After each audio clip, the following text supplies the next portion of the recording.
RaceKraft V8 Veterans rolls into Autodromo Internacional do Algarve for the Portimao 200. It's a track that's hosted World Endurance Championship, European Le Mans Series, FIA GT, and Formula One. And today it's the RaceKraft V8 Veterans Championship. Thank you so much for joining us for SimSpeed TV's live coverage. David Haynes with Brock Cadday, Daniel Yeaman on the production, as we look for some sunny seaside fun in Portugal. G'day everyone, great to be back here for V8 Vets yet again. Great series for good hard racing out there, and we are in Portimao. Very interesting track, a little bit different to where we've been in Phillip Island and Bathurst as well, and Watkins more recently. Lots of undulation, nice wide sweeping Europe sort of circuit, so be a bit more of a challenge for these cars that are grip limited, but I think we're in for a really fun night of racing tonight. Yes, in the south of Portugal, not actually that far from Seville, Spain, and some of those other parts there. This is the racetrack. A lot of elevation change around this place, particularly around corners like turn 11, turn 14. The track drops away and then picks back up on the way into turn 1, a good overtaking opportunity. And turn 3, an overtaking opportunity. Likewise, long extended braking zone into turn 5, Torre VIP. It's an overtaking opportunity around there as well. And the final long sweeping corner, typically flat out in prototype cars, GT3 cars, single seaters. But for the kind of cars we're racing, unlikely. So drive, car placement, positioning off that final corner onto the front straight could be oh so critical. It is a rather new facility, and it was from the beginning hoping to host Formula One and other top-level world championships. That has done so. Even our beloved TCR World Tour has been here, Brock. It's a circuit that's seen them all, and very rightly so. It's a very fun circuit to drive around, and perfect for all sorts of different formulas, whether it's sports car, open wheel, more tin top style racing like the World TCR Championship like you mentioned, or our big banger V8s that we have here tonight. It is a very fun circuit to drive, and a real driver's track. Like as you mentioned, car placement, drive, braking at the right point and not too late. Like these are all things that this track really brings out in you to get the perfect lap around here. Yeah, it's gonna be good. 4.6 kilometers is a sweet little length as well. You never get bored around here, and we've got 200 kilometers coming up. We're getting into the real meat and potatoes of the season. We've sort of shook everything off after the first 3 rounds. Sean McNamara continues to lead the championship. Jordan Ross trimmed that back just a little bit last time out. And then in 3rd place, we find Travis Hunt up there ahead of Jeff Thomas, Scott Gamble, Michael Stewart, Justin McLean, Robert Crisdale, Christopher Burridge, and Chad Lewis is our top 10 at the moment. But of course, it is very, very fine margins all through the field. That's it, David. And we see McNamara and Ross have got a little bit of a breakaway pack there at the top with there's just about double the points difference between 2nd and 3rd than there is between 1st and 2nd there. And I mean, they've been our 2 most successful drivers so far, but behind them, a matter of a point or 2 in it. And that's where we talk about this every week. Every position matters in V8 Vets, and a bad night can really set your season back depending on how your drop rounds fall as well and what you can make it to. So each week so far, I think we have seen big changes in and out. Scott Gamble +6 on the week. That's a massive jump, and I'm sure he'll be looking to go one better this week. But hey, you never know. We got 38, 40 cars, drivers raring to go around here. This list could look completely different by the end of tonight. Yeah, with 200 kilometers ahead of us, 2 compulsory pit stops, lots to happen. Hey, that looks like 200 kilometers and some change there, potentially.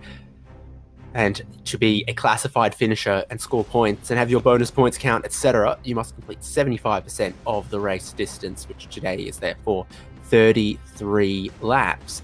Very evenly divisible by 4 there. 44 lap race, 33 is 3/4, etc., etc. Dynamic weather is on.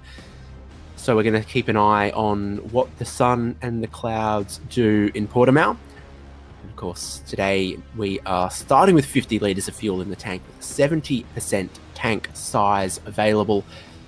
That will narrow the pit windows just a little bit more than we had at Watkins Glen. Yeah, definitely going to make for a little bit less strategy thrown at it. We saw with the safety cars and everything in Watkins Glen, there were a variety of different strategies that were tried, and a couple that worked out really well and some that didn't. So tonight it'll be a little bit more siloed where that early, mid and late stint can occur. But I think you're still going to see some guys deep in the pack take that earlier stop and try run as long as they can into the race off that first compulsory stop to try and make up some track position, which is all important. No matter what track you go to, being in front is what matters most. So curious to see how they tackle it tonight. But in the end, about 115 to 120 litres are going to go into these cars across the two stops. So plenty of stop time sitting in the pits, that's for sure.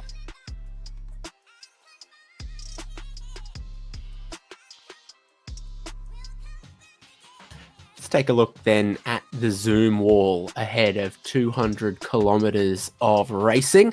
We love to see everyone's rigs, see the passion, see who's in good spirits. Oh, Sean Vandermeulen's in good spirits. So would I be if I had 375 mils of ice cold refreshing Pepsi Max. But in the top left, Jeff Thomas, and then Luke Allman probably also getting refreshed.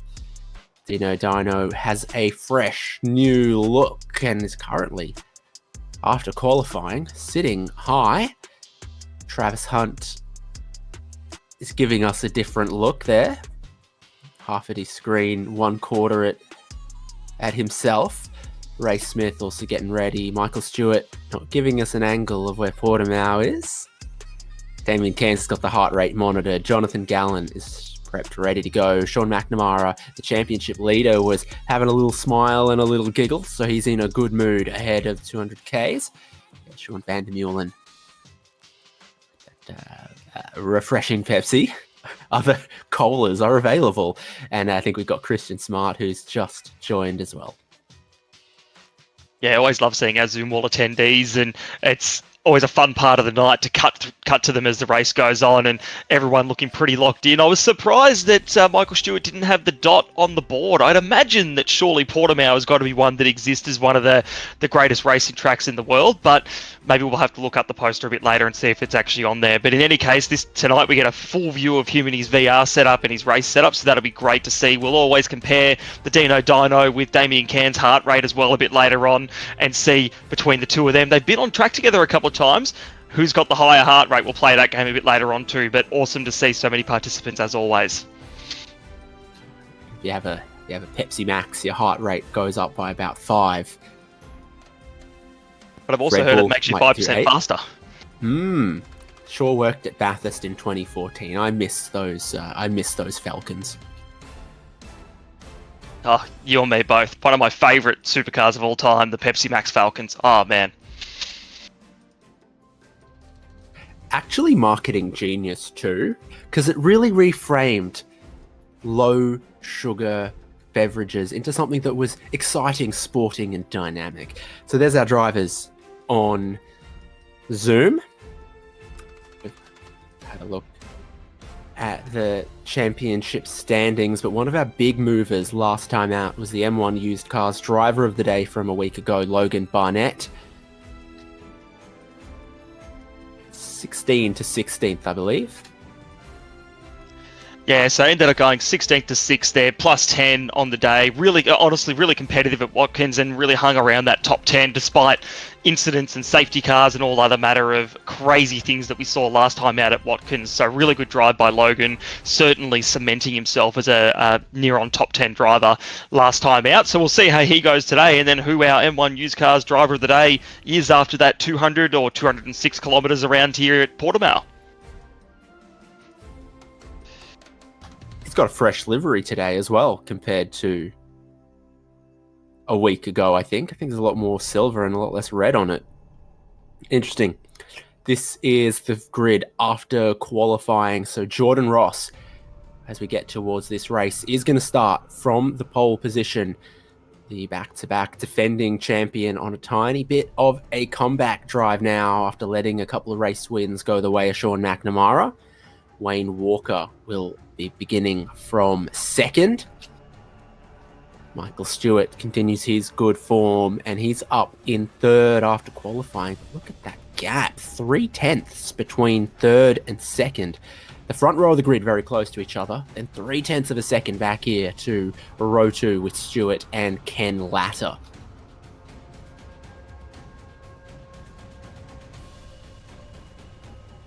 Dean Logsdale and Sean McNamara are still rocking the retro liveries that we've loved to see this season. And they start out of 5th and 6th. Travis Hunt in 7th place. Christopher Burridge, good qualifying inside the top 10 for 8th.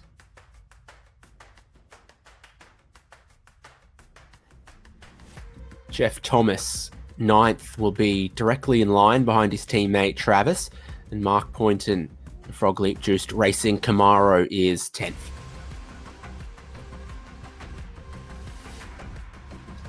Sean Vandermeulen is in 11th with Ray Smith in 12th. That looks pretty new as well, that Camaro. Just got to rub my eyes and adjust 1 week to the next here.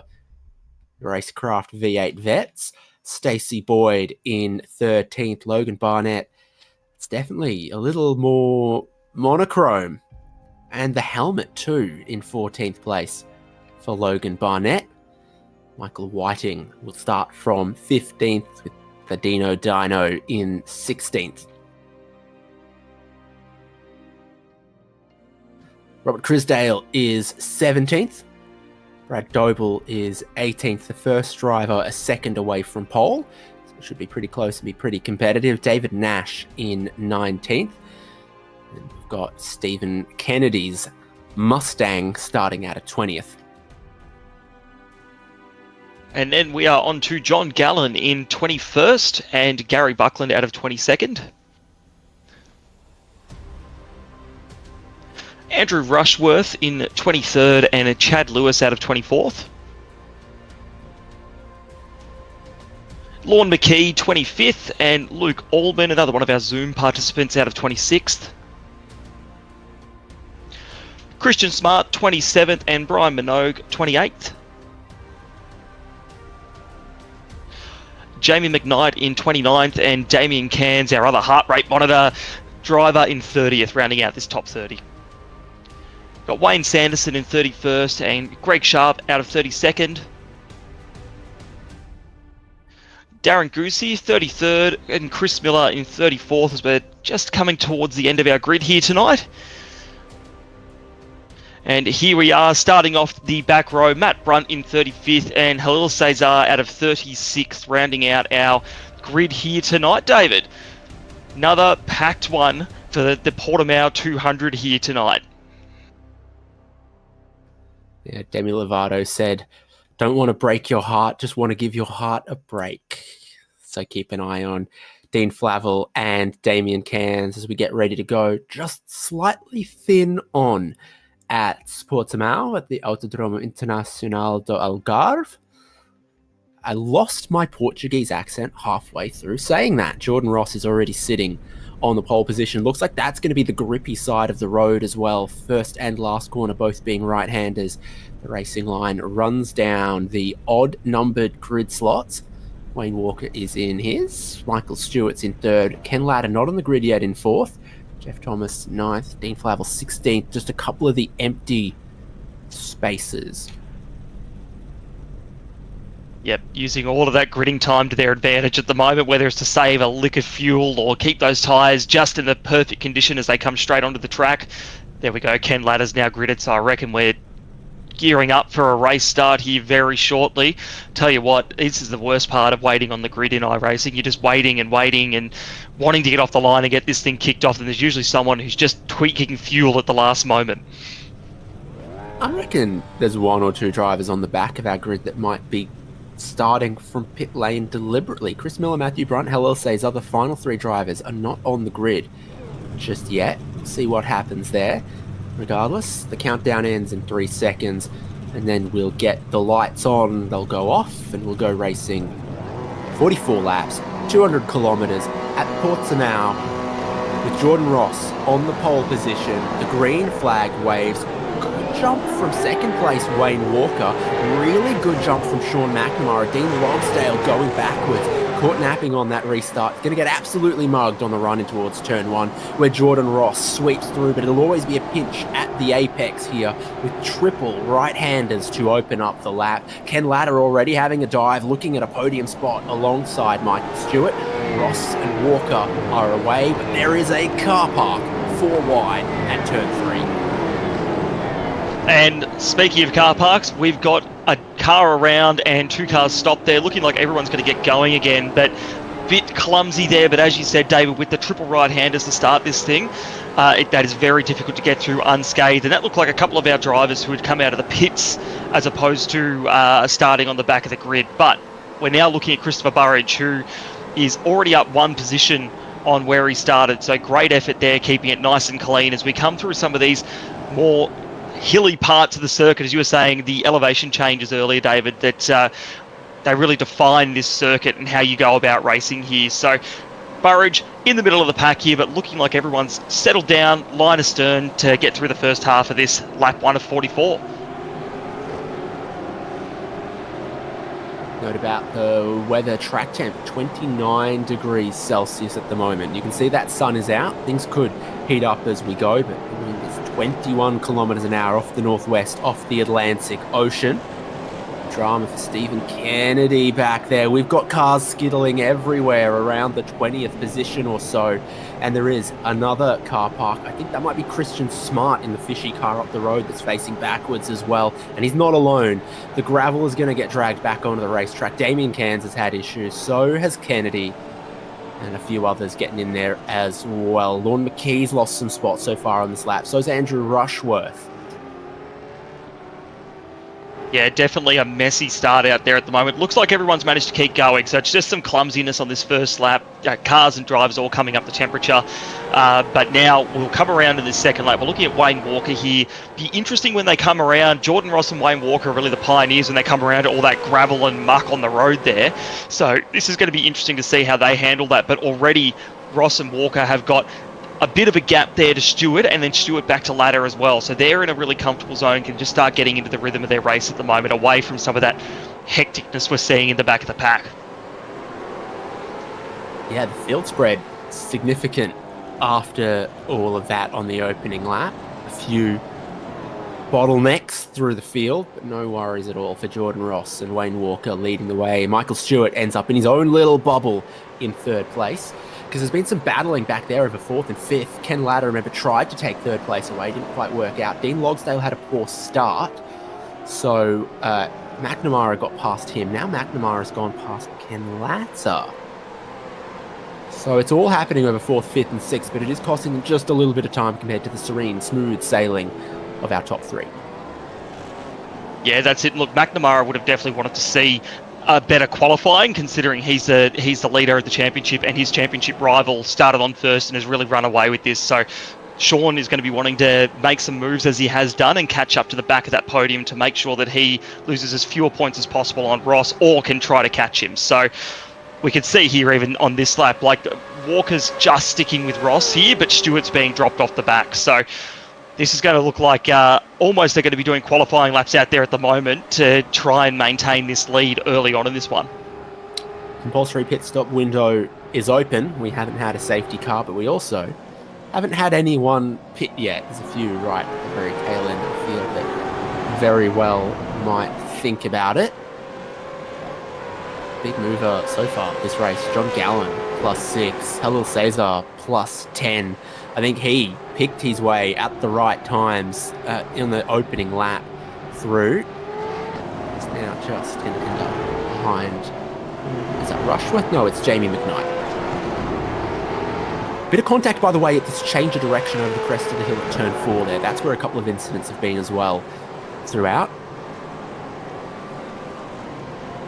Yeah, hard when the grip starts to go away from you. If you're side by side with someone there, it's really difficult to hold on to the car. So most people have done pretty well. We do still have a couple of these tight little battle packs here at the moment, as evidenced by Greg Sharp leading a couple of other cars around here. So the key is going to be setting up passes. This circuit relies a lot on flow and being able to pick your way through at the right moment, but for that you've got to get a run and get right up close to the car. This is a great view looking back from Greg Sharp here at the moment as these cars flow through and take some different lines to try and work their way through. Not going to work there, but getting ever closer for Sanderson in 24th with Minogue just behind as well. So Sanderson's looking really racy here and like he wants to make a move, but just not quite there yet, but certainly not letting Sharp get away with anything at the moment.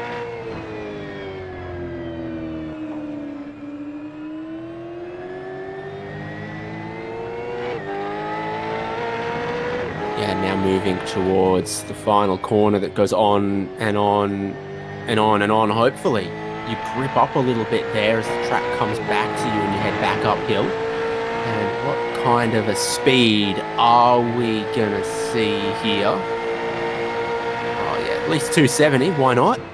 Gee, I'm not sure that 290 was accurate for a second there. Calibrate that GPS sensor for sure, but he moves ahead on the way in towards turn 1. Pretty sharp braking zone, all things considered. Peak speed that I can see is about 275. Yeah, definitely still carrying a lot of speed down that long front straight, not helped by a downhill braking zone as well, making it even more difficult to get one of these things pulled up and stopped. But in the background here, we've got Minogue looking like going for a move. Nope, just going to stick the nose in, not quite get that one done. And in the meantime, Sanderson is driving up the road. Here we go. More action a bit further back in the pack with Lorne McKee. Trouble for Sean Vandermeulen and his warm Pepsi Max at the checkup at the previous corner. He's got a little tag from behind and that sent him out of the way and down a big handful of positions. I think he was part of the group led by Logan Barnett in 11th. There's just a little checkup and a little tap on the tail from behind. Ray Smith might have done it and might have redressed. Yeah, we're on board now from Ray Smith's perspective. Looking 11th. at the rear of Vandermeulen, turn 11. Yeah, just the car is really unsettled there at the moment. When you're coming up through there, you're trying to get on the throttle, it's really unsettled, and he's just giving the smallest of bumps. And here we see Ray Smith looking like he's trying to let the field go to redress the position. Here's Vandermeulen actually behind him here, so this might sort itself out without race control needing to get involved. Without needing to absolutely whack him, that's for sure. Sean McNamara has picked up that speed, so he's +2. He's closing in on Michael Stewart.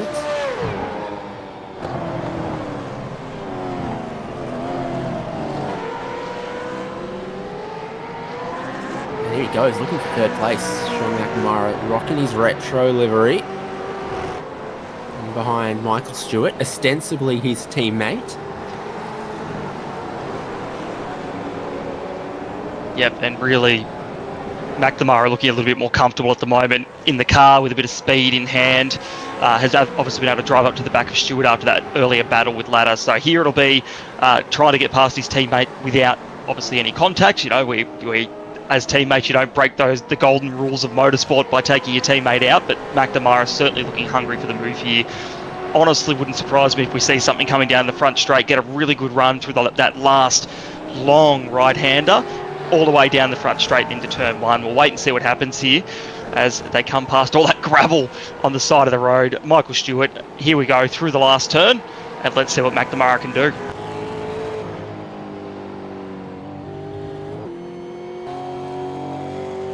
I've been confused because I called turn 8 turn 11 earlier, but turn 11 is downhill and turn 8 is uphill, so never shall I make that mistake again.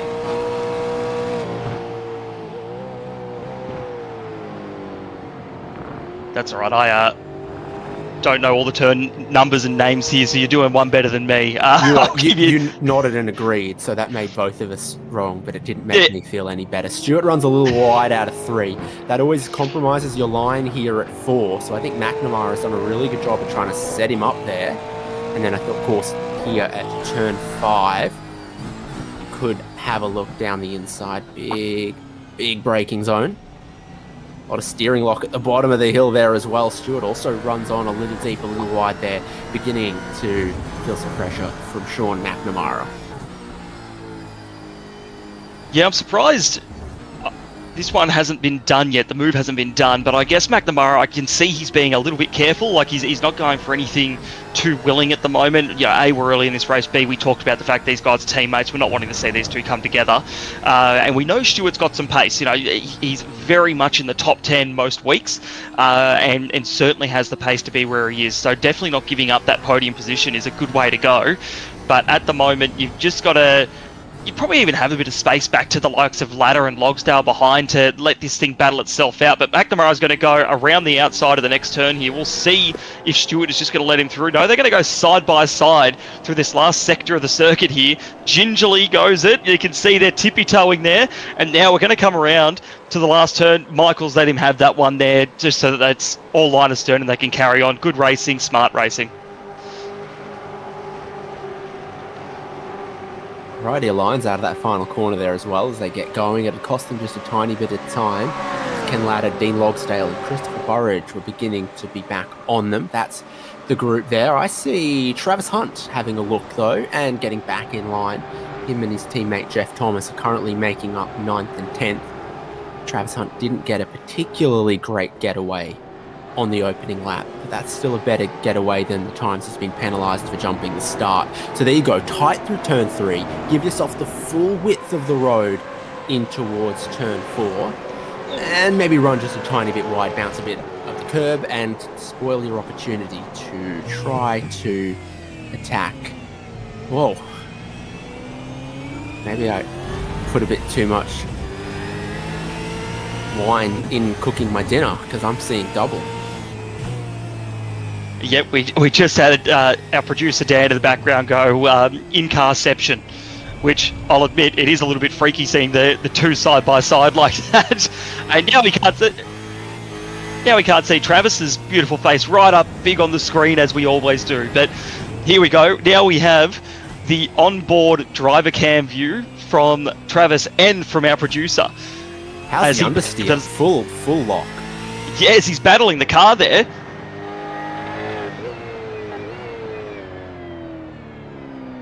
Watching him come through here, that has definitely cost him.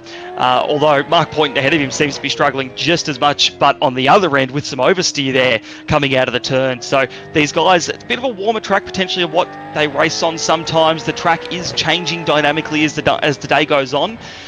So this is going to be interesting how they handle that as the stint goes on. And clearly these tyres are already starting to go a bit as we've got a stopped car on the left there. Was that Halil Cesar? Yeah. You'd hate to be a front left tyre around here on a hot day, that's for sure. There was a little bit going on. There was also a bit of contact to Chad Lewis. He's going. Oh, there's Lorne McKee. So Chad Lewis is slow, and then he was behind this. The Cesar has a look into a closing gap with Lorne McKee. And then, okay, what? Both of them go off at what's now understeer central there at turn 11. Dressing by the looks of it there. So maybe Lewis wasn't slow, he was just braking at the correct spot. This is fast. Opportunistic at best through there. Yeah, at 9. And both of them have failed to brake at turn 10.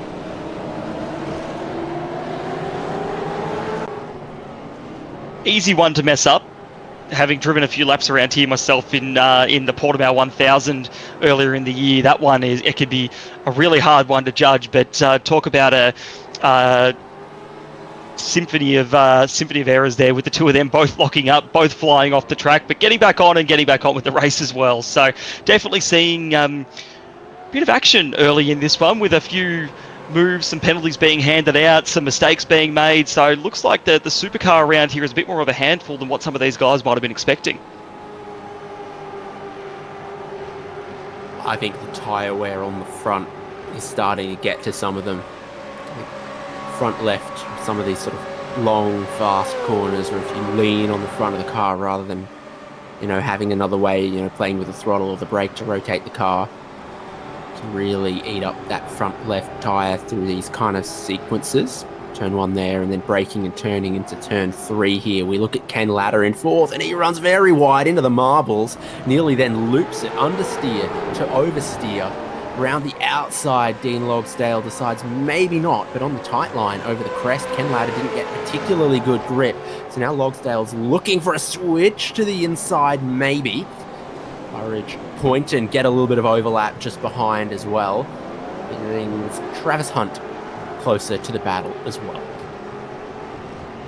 This is a great battle pack here, and really for some good points in the championship. So these we talked about it earlier, every position matters, but the higher up you are, the better that points haul is. And these guys are all, there are a few of them are not in and around that top 10 at the moment, so they really want to get some good positions here and jump up in there. And we've got the vet standings on the right hand side there as well, and showing those live standings of what they're looking to get out of this race. So all to play for out there, and we're seeing some pretty willing stuff in this battle pack from 5th back through to 9th. Well, 10th now. It looks like Jeff Thomas is just about in this one as well. So keep it safe out there. We're not even to this first pit stop yet for most of our drivers here tonight, so let's get to there before we really start pulling out all the stops and throwing huge moves like we just saw a few guys try earlier in this lap.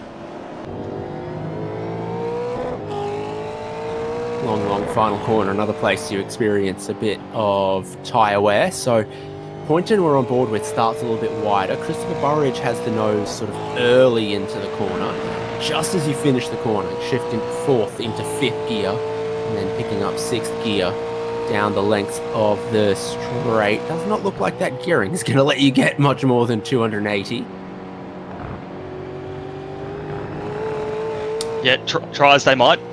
You can push the accelerator pedal harder and harder.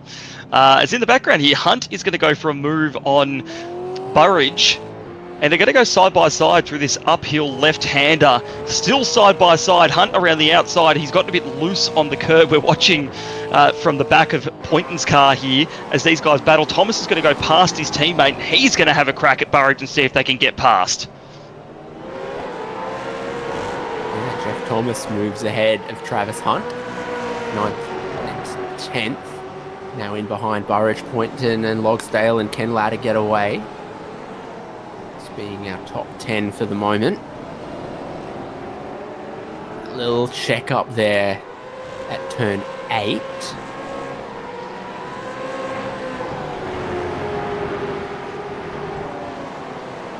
Braking before they even get over the crest into 10, which tightens into 11. Drops down into another fast left-hander at 12, rather reminiscent of turn 9, and it tightens into another hairpin up the top. And Burridge just struggles to stop, turn, and point the car a little bit, ending up sort of half a car width wide of the curbing in a few places here, which is what invited the pressure from Travis Hunt that didn't stick and let Jeff Thomas through. Yeah, and it's a really good call you made earlier, David. Like, these tyres will be screaming. Those left side tyres will be absolutely screaming bloody murder at the moment, wanting off this car, and the drivers will be feeling it as well. So just think Travis Hunt has gone into the lane. So he's he's really, I think, our first pit stopper, trying to get out of this little train that he's in here, and I'd imagine do a bit of an undercut, see what those fresh tyres can do for you. And in the meantime, he's going to let his teammate battle it out with Burridge ahead of him. You're very right, David. Burridge is just looks like he's used a bit more of his tyres as he leaves licorice straps on the road. A bit of a sick burnout there. Thomas not getting a much better run, though, despite Burridge's little mistake there. So they're going to just stay line astern at the moment. This is where these little battle packs here, this is where Hunt can take advantage, come out, put in a couple of red-hot laps, and try and make up some positions that way. What I'm seeing from the car body language says tyre undercut to be had here, and what I'm seeing from the lap times is similar as well. So take Jordan Ross, your leader. His best lap of the race is a 148.3, but his last lap of the race is a 149.9. And I think more than 1.5 seconds a lap of pace drop-off is what everyone is experiencing throughout the field, or at least sort of 1.5 seconds of it. Yeah, so Hunt might just have a a golden strategy here, depending on when these next guys pit in. And we've just got a little info at the top there showing that estimated starting fuel is 50 litres, which gets to around 13 laps. They can stretch that probably another lap if they're fuel saving, but that's roughly where they're going to get to. So Hunt has come in a couple of laps early based off that number there. Now, keeping in mind it's a 70-litre tank that they have tonight after their 93 litre tank that they've got tonight, 70% I believe that is. So they can fill up a lot more in the pit stop, but this first one will just get them to lap 13. So Hunt now, there you go, Burridge and Logsdale have come in. So this undercut, it may still work, but he's got to put in a real good outlap here to try and skip over those guys. Now, make a guess. What do you think actually, you already know what the pit lane speed limit is here at Portimao. I've actually forgotten. I'm going to go 72 kilometres an hour. You'd be wrong. It's 60, but the pace car speed is 75. For some reason, Travis Hunt runs just a little bit wide in the left-hander there. He is catching Stephen Kennedy, who was not pitted but has served a drive-through penalty. Here's everyone else on the lane. So that's where it was. Logsdale with a slightly quick stop. Poynton with a slightly quick stop. So Poynton looks like he's going to lead this group away with Logsdale just behind. Then Crisdale. Then Burridge, a little bit of a longer stop. You know, we're looking at the comparison here, but it actually does come down to how much fuel did they put in more than one lap of tyre undercut. So for Travis Hunt, he took 30 seconds of fuel, but he is he's ahead of Burridge, who took 29 seconds, behind Poynton and Logsdale, who took 27-28. Yeah, as you said, David, with only one lap of undercut, it really isn't enough. You need 2 or 3 laps, and that's what Hunt was trying to do, but a few people were wise to it, and also needing fuel. As I've just seen, both our leaders are in. Wayne Walker and Jordan Ross are in the pits at the moment, and Walker is right on the back of Ross at the moment. So that's nice and tight, but back to the track action here. Here we go. We're looking at these guys. They're trundling down the pit lane. 60 kilometres an hour will feel like you are going for a nice Sunday drive compared to what they've been doing out there. The gamesmanship will be on here. We were just talking about different fuel loads and what you can put in the car to try to jump those around you. Watch for Wayne Walker to try to underfuel to grab the lead from Jordan Ross out of the pits here. I think long first stop has been something Jordan Ross has done a couple of times. So we'll keep an eye on it. Ken Latta and Jeff Thomas have kept going while a lot of the rest of the grid come in. Chris Miller carries on as well. Jordan Ross just the 24 seconds. Wayne Walker a little bit longer. Yeah, that's interesting. I mean, Walker, towards the end of that stint, had raced right up to the back of Jordan Ross. So I'm not sure if Walker sees that he's got a bit of pace advantage, and if he can just get back up to the back of Jordan Ross, if that'll turn things around come the next pit stop. So that'll be really curious to see how that all shakes out. But at the moment, Ross will assume the effective lead of the race with Walker in second place at the moment, as we wait to see the rest of these pit stops sort of shake themselves out, which there aren't too many more drivers to go before that's all sorted out for this one. Look for the fastest lap of the race to also fall shortly. Travis Hunt has beaten his personal best. A few of the other drivers that we've seen stop could do likewise. Chad Lewis beat his personal best. See what Ken Latta, Jordan Ross, Wayne Walker can do. They've got Matthew Brunt, who hasn't stopped yet, in between them. Presented no issue for Jordan Ross, so truly no issue for Wayne Walker, as everyone else who hasn't stopped looks to be coming in.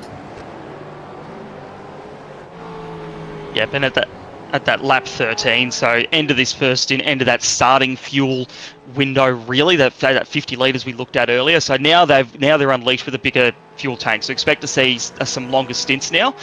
Still with about 30 laps to go in this thing. There'll be a few different approaches to this, whether you do a longer middle stint or you just cut them in half, cut the rest of the race in half and then do 15 and 15. But it'll be curious to see how people approach this. Watching Jordan Ross here, who's just flying around through the last turn and onto the front straight, and he will come back through and assume the lead of the race, as well as Miller has been black flagged. Well, yeah, here's a quick Here's a quick refresher. What's the pit lane speed limit at Portimao, Brock? Oh, it's 60 kilometres an hour, David. How fast do you reckon Chris Miller was going on pit entry? At least 61 kilometres an hour. Maybe even 62 or 63. I think it's the pit entry here for Chris Miller that's got him in trouble. Handily, you can see it on the dashboard there. So remembering, we're trying to slow down to 60 at the orange cones, and yellow cones, and they are there. We are all locked up. We're doing still like 80 or something. We are losing multiple demerit points off of that one.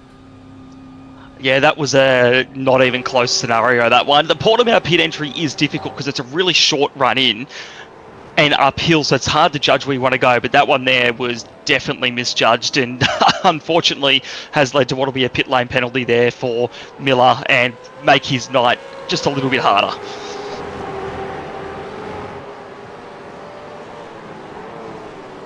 That one was more coarsely millered than finely millered.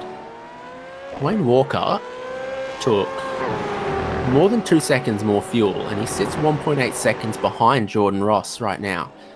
So on those adjusted terms, Wayne Walker has looked very good since the pit stop. He's just taken another 10th out of Jordan Ross. About to see some other flying laps. Wayne Walker still holds the fastest lap of the race at a 1:48.3. He could beat it right now, the way he's going. Look at that middle sector, full of curved braking zones over blind crests. Hey, would you like a new fastest lap of the race? And would you like it to be immediately bettered? Jordan Ross holds it for 1.8 seconds before Wayne Walker rips it back. Yeah, these guys are going mano-a-mano at the moment. They are going hard, hell for leather. Portuguese Jordan man Ross. of war? Yes, yeah, exactly it. And Wayne Walker, I know he can sense that he can get up to the back of Ross, as McKee has had an absolute monster of an incident here. That'll be certainly requiring a tow. Meatball flag, and looks like the car is dead. The question is, does it require a safety car? There's a lovely crane right there, but Lorne McKee has no engine, lights flashing. That is in a very, very odd spot, but I think he's turned away at turn 8, so he might have had a problem beforehand. Of course, we will try to take a look. Try to figure out where we are. Nope. He's had problems. It looks like that could have been tech issues or something like that. And as you said, David, he's just tried to get out of the way. Yeah, interesting that it looks like the brake pedal. Yeah, potentially we're hearing a potentially lost screen. Potentially pedals aren't working, but he's done the right thing and just gone straight on there to get out of the way, and we can keep racing here because he was right next to that crane, and race controls deemed it's okay for him to tow back to the pits without any further ado. It's a good crane. Look at that horizontal bar it's got. You could lift an F4 car, an F1 car, Porsche Super Cup, lift the whole supercar if you feel like it. It's a serious crane. Almost as serious as the ones at the Dutch Grand Prix. I love a good serious crane as much as the next guy, David. You got to appreciate the mechanics and engineering that goes behind something like that. I love a silly little crane too, like a digger in a kid's playground. All sorts to be had. So where have these guys ended up after their pit stops? What's shaken and changed? Who's got a lot of fuel on board and who's just had a splash? Well, Crisdale's just had a splash, so to speak, as he sits up in 10th. Thomas in 7th. As Travis Hunt's undercut worked, not really, but not terribly poorly either, given how much fuel he's got. Last pit stop time is on the column, and so there's a lot of them that are sort of 25, 27. So to see Travis Hunt at 30 seconds, he really opens up his strategy options towards the final stop here and in this middle stint window. Yeah, and if Hunt lost a bit of time somewhere. I think his lane transit wasn't that great. Yeah, interesting. Maybe slow in or slow out of the pits. He did come out in the end behind Poynton and Thomas in all of that. That's an interesting one there. Curious to see if he can work his way back through there or stay close enough that maybe some sort of fuel difference might help.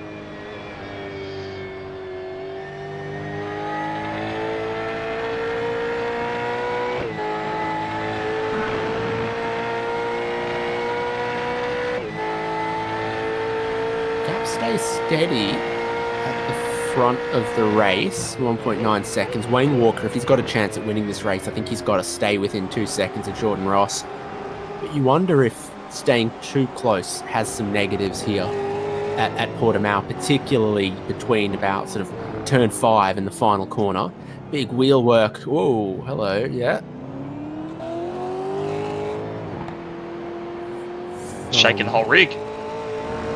Yeah, some reason we're on board with Christopher Burridge, but looking at Travis Hunt.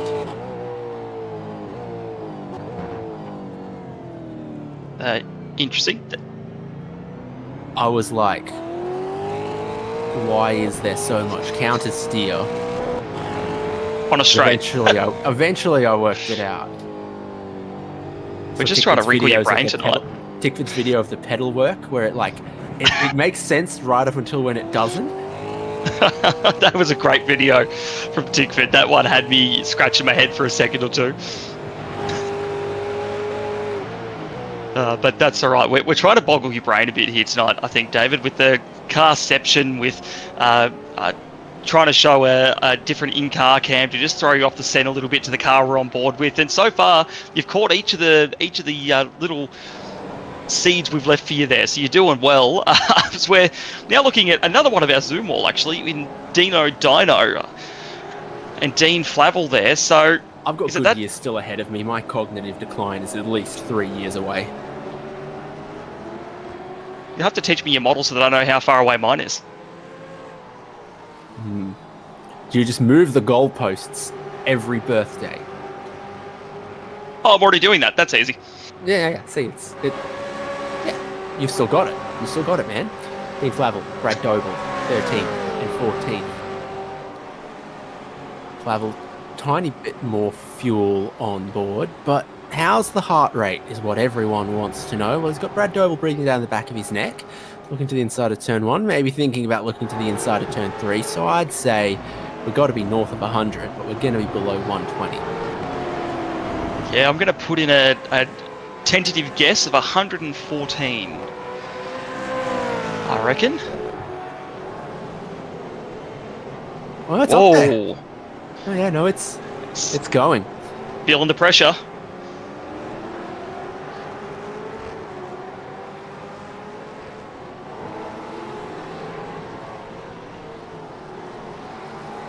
Wow, and as you can see there, at one point it has gone over 130 beats per minute. So he's really feeling the pressure tonight throughout this race here at Portimao. It's a hard work track around here too, managing one of these beasts around this track. But yeah, I reckon we were talking about earning Chico rolls at Bathurst, weren't we, for some of the drivers with their heart rate monitors, and I reckon he's going to have earned his favourite treat after this one.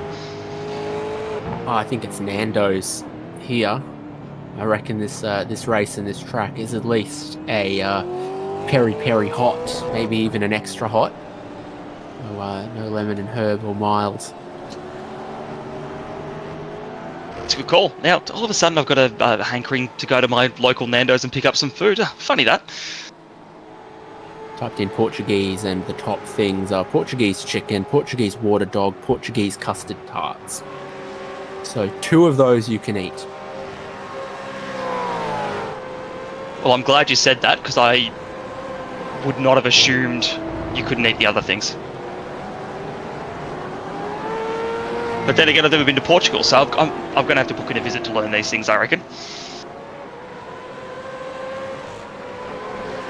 So now we're looking back to, well, Portugal on the racetrack, and not some of the things it's most known for. Although the racetrack is fairly well known and definitely one of the better ones in the world, but we're looking at Mark Poynton, Thomas and Logsdale here, Jeff Thomas and Dean Logsdale, who are just tightening up into this little 3-car battle pack after the pit stop. And Jeff Thomas has had some decent pace tonight and has looked really racy. So right on the back of Poynton here. Now, you mentioned earlier, David, that you don't really want to follow too closely around a car here because you're going to burn up your tyres, your brakes are going to be nice and hot as tyres are burning up, and he's just had a massive slide too.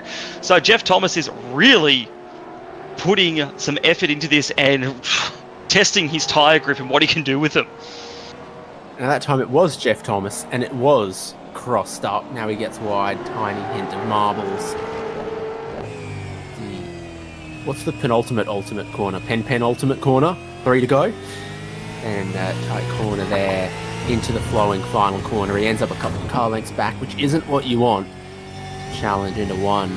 Just a hint of brake over the crest to help these cars rotate. Not something a GT3 would ever do, but something that these race cars have got to. We've had over a second of tyre drop-off since the pit stops already. So man, does this circuit work tyres hard on a day like this. Yeah, it does. And even the track temperature hasn't moved. It's just, at the moment, with the amount of work they're putting in, and I mean, even just looking at the behaviour of the cars, they're wriggling around, they're struggling in the braking zones, trying to hold the grip through the longer, faster turns. These guys are having to work hard to keep them on the straight and narrow and get through half of these corners. And these onboards are really telling, looking at the back of Poynton and just seeing where at almost every acceleration zone he's having to catch the thing. It's nothing smooth about it. You just try to wrangle a beast of a race car. Someone's in the wall up ahead there on the left. It is Chris Miller. Up at turn 9, he's in the wall. Has a similar thing happened to him as happened to others? Oh, he's moving. There's a good crane there. Let's look at Chris Miller. So turn 7. That looks like the same problem. Yeah, exactly the same. Just the way he's pulled off, rolled out of everything, and cruised into the wall. Wow, that's two issues like that in one race. That's very odd. And looks like he's parked up now. So we'll see what...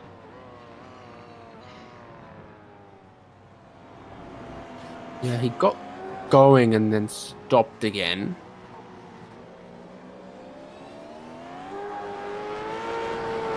So he is there at bottom left. He's not going anywhere. I believe we've just hit the critical lap number. Jordan Ross is on that number at the moment.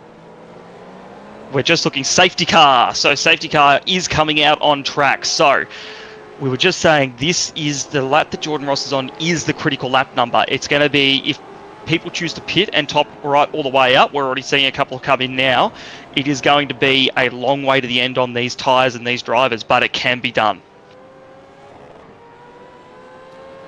Yes, it can. Tyre life and grip will be challenging. Everyone coming to pit entry now as we get a safety car at about the halfway point. Chris Miller in the wall at turn 8. Wayne Walker's ended up more like 3.5 seconds behind Jordan Ross, so that 1.8 didn't last forever, but they will be a tiny bit closer exiting pit lane, but Wayne Walker won't be able to jump him in pit lane, and then they'll be behind the safety car, assuming they both do what we think they're going to do. Brock, what's the pit lane speed limit? 60 kilometers an hour. Come on, guys. We don't want to break this one. Ruin a good race that we're having here. Well, last of the late breakers there for Jordan Ross. It looks like he's going to pull it up. Perfection. Wayne Walker coming in behind. Perfection. I think Jordan was a little bit closer there, and McNamara coming in behind as well. So all these guys testing the limits of these brakes after this second stint here in the race, but it looks like we'll see most people through the lane, which makes sense. That they can get their fuel on board, get through what is literally the whole second half of this race. They're going to do it, and then it's just going to be hard racing out there. What this is going to do is bring McNamara was sitting in third, but about 7.5 seconds off the lead. So if it kept going green, probably didn't have much of a chance there. So he's going to be brought right back into this battle with Walker and Ross. Oh, gee, it's a bit busy there on the pit lane. Everyone in. I was looking to see if anyone didn't stop, but no, we have the second pit stop from everyone in the top 20 of the field, and then the rest are coming round in the race out of their pit stalls. Wayne Walker was a little bit closer, but not close enough. Jordan Ross still leads the race from Wayne Walker, Sean McNamara. Stewart Wonderful. jumps one, and this should help Travis Hunt, but Greg Sharp has stayed out. Oi, that was tight. My goodness, that looked like that was Hunt and Poynton coming out of the pits together there. And Hunt almost tried to go around the outside by the looks of it, but managed to keep it under control despite hitting the grass. So, yeah, it looks like that what we thought was going to be a bit of a benefit for Hunt there really hasn't worked out all that well. I mean, he's in and around where he started, but it's just we would have expected to see him a few more positions up. But to the point you were making before, David, yeah, Greg Sharp is still out there. So up 29 positions, but down a pit stop and on some, what I can only imagine, a fairly average tyres. This is an interesting strategy we're seeing unfold here.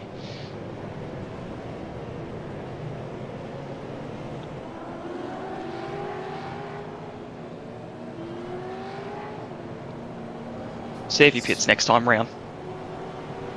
Stephen Kennedy has his third pit stop. And let's take another look at Travis Hunt's pit exit. Who had right of way? Who was ahead? Travis Hunt's behind Burridge, and oh.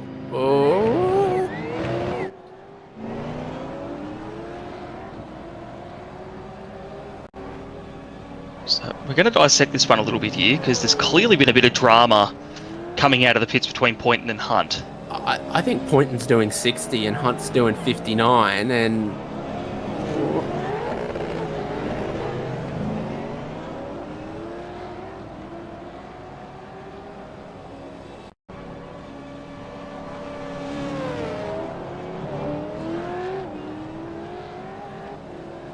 we're gonna have another go at this here and just try and get the right angle to have a look at this contact. Here we go, side by side, side by side. Looks like Hunt's actually trying to back it off a bit there, and there's just some contact, but it's hard to say who or what is the fault there. Really coming side by side out of the lane, that's the catalyst for all this. And just quickly, while we've got the drone up, can we go to pit in and look at the swimming pool? So my favourite, this is, you know, I love a racetrack fun fact. Well, over at the building by Pit Inn, we've got ourselves a 25-metre swimming pool. We've got 2 helicopters, but boom, here's your pool. How good's that? Portugal does get hot, so, you know, if a driver wants to cool down after a stint, they can just go jump in the pool and it's have a a little swim. bit of Monaco, because the number of times that the race winner ends up in this swimming pool at Portimao, it's a bit Monaco. Well, it's the only way, right? It's how you celebrate in motorsport. If there's a body of water nearby, you have to either jump in or be thrown into it. I believe that's written into the FIA's If motorsport there's no code. gigantic cooler of Gatorade that can be tipped, swimming pool is the only other option. Chad Lewis was off track in the safety car and has a black flag. Greg Sharp is pitting. Other than that, not a whole lot happening this lap behind safety car. Hence, I thought it was prime swimming pool chat time. Always good to see. Always good to see a bit of swimming pool talk. So we're just going to go to a replay of Chad Lewis, who, David, you were mentioning, seems to be having some issues. And from that angle, it just looks like he's driven off the track by himself. Sure does. Don't tell me this is going to look a lot like the Chris Miller thing.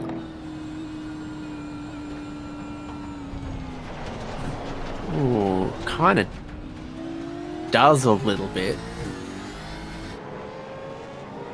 Yeah, definitely lost where he was going in the corner there and where he was at. So that does seem a bit odd to have that level of understeer, considering that he was going pretty slow too. So a few little gremlins going on out there tonight for some of the drivers, which is a shame. It is unfortunately part of this year's sim racing that we all know and love, that you can have some tech issues, but unfortunate when they plague you on a night where you're trying to have a good one out there. The safety car will be in this lap. We've crossed half distance, 100 kilometres of Portimao. Sean McNamara up in third spot now that everyone has completed their 2 compulsory pit stops. Got Rob Crisdale, Brad Doble, David Nash all up 5 at the fringes of the top 10.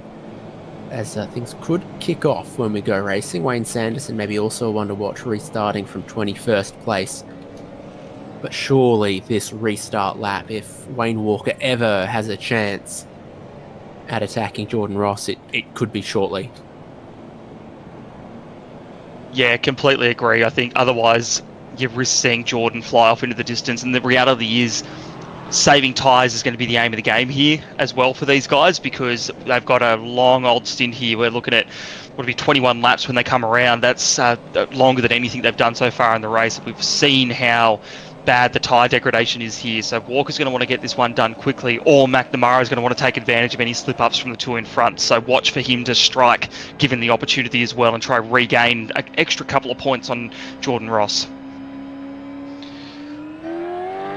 Oh, we go. Jordan Ross powers out of the final corner. Catches Wayne Walker asleep. Puts a couple of car lengths, half a second between, and Jordan Ross has done that just perfectly. Michael Stewart, a tiny bit on the back foot. Ken Latter beginning to pressure him inside of the top 5 in 6th place. And Logsdale also feeling a little bit of the pressure. Between about 6th and 13th, I think anything could happen here. Logan Barnett in 11th there. Travis Hunt back ahead of his teammate Jeff Thomas.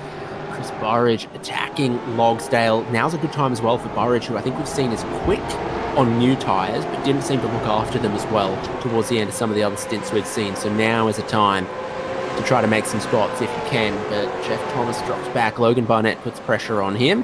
Heading down into turn 5 we go. Yep, and a couple of moves being made in the background there. Jeff Thomas defending from Logan Barnett as this group of cars flies around now. No moves to be made here. They look like already we're seeing a little bit of that spacing that we saw on the race start throughout the field. So it's just once you get going here, it is really hard through these flowing sections to stay side by side with anyone. So for now, we're just watching here. We're watching Travis Hunt, behind Mark Poynton. Come around here, this tricky double right-hander, uphill into downhill, braking and acceleration zone. Christopher Burridge already looking like he's struggling a little bit, and Poynton seems to have a bit of the speed up ahead here. Mark Poynton's going to look to the inside, nothing to be had there, not quite close enough. Watch for Hunt behind too, who's taken advantage of a suboptimal run there for Poynton. Yeah, Mark's a bit defensive here, so Hunt's going to have the eyes on and want to get something done here. His strategy hasn't quite worked out tonight. He's lost a couple of positions, so he'll be looking to gain early before the tyres start to drop off.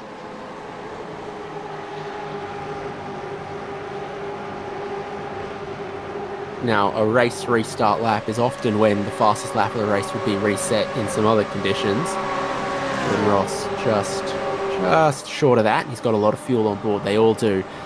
He's got 1.2 seconds on Wayne Walker. The whole field goes through turn 1. Catching a little bit of the curb there was Travis Hunt. And then up here, Wayne Walker. The restart has not been as he would like. Sean McNamara is the championship leader. He qualified 6th. Now he's 3rd. Now he's looking for 2nd place. We had the live points on screen earlier that showed Jordan Ross severely narrowing the lead.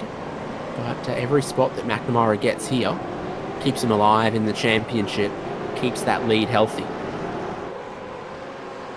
Absolutely, and he's looking very strong here. Walker, we noticed, had dropped off quite significantly off the back of Ross before that safety car, so losing a little bit of pace as this race goes on, whereas McNamara was starting to just eke that gap in on Walker a little bit. So I think Walker's now got eyes for the rear vision mirror only, watching McNamara trying to stop him coming through at any time soon and maintaining that second place. Remember, Walker's had a bit of a rough start to the season, so getting a podium would be a really good way to turn around what's been a couple of hard races for him. Getting involved, Wayne, I believe, was involved in that big incident we had last week at Watkins, so he'll want to fight for this and keep this and really kick off the reignition of his campaign here in V8 Vets Season 25.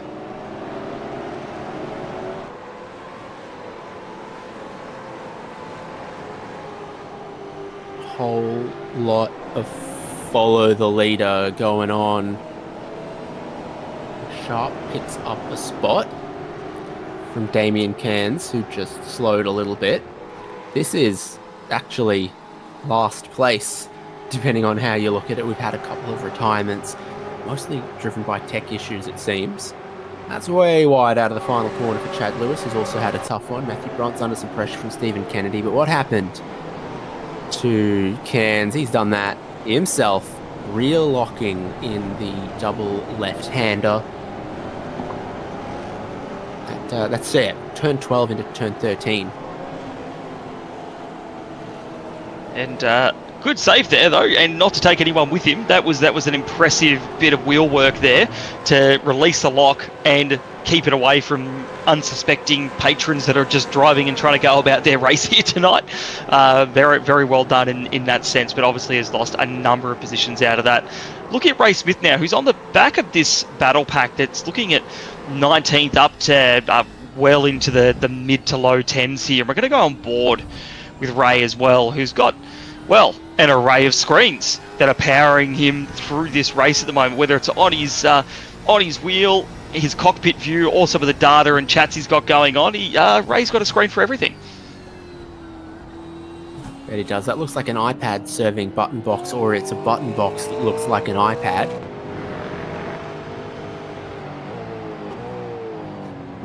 Zoom, enhance. Do you see? I reckon you're on there. Do you see what I see? I see what you see. I reckon you're right. That's an iPad serving as a button box. Good pick. Oh, we're back. Yeah, great overhead view here. I love this view. We see this from a few of our drivers on the Zoom wall that really shows everything that our driver, in this case, Ray Smith, is seeing, and all the little bits and pieces he's got at his disposal to race and see how far he can go and how well he can go in this one. So cool setup with a triple screen. Well, bit happening in front of him. Yeah, by the looks of it, it's a quintuple screen setup, but he's looking now to try to take advantage of these guys who are battling and see if he can just sneak on past. Side by side over the crest at turn 4, Sean Vandermeulen has been trying to make some spots on Michael Whiting. It hasn't worked. Now Ray Smith, we're on board with. It's a good run. Got to brake so early, and brake very early he does. Vandermeulen locks up. Off the road is Michael Whiting.